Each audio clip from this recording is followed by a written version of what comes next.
Hello and welcome back to our channel. So today in this video we are going to learn about how you can post a job on the Indeed app. So without wasting much of our time, let's dive into the video. So first of all you need to do is open a web browser of your preference and type in the URL www.indeed.com. So once you do this, you will end up in this page where you need to click on post a job option. Then you need to click on post a job again and type in your company's name and email. So now to create an employer account, you need to fill up all the form given down and click on the save and continue button. So now you need to complete the next page as well and fill in all the necessary information and click on save and continue.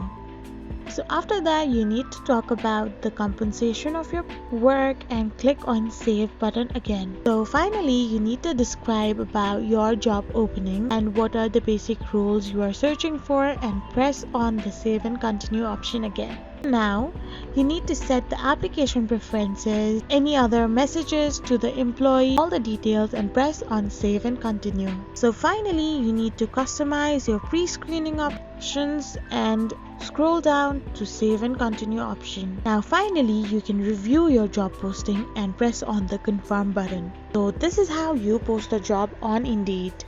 I hope you found this video helpful, so don't forget to hit that subscribe button and to give us a thumbs up. We will be back again with these informative videos. Thank you for watching.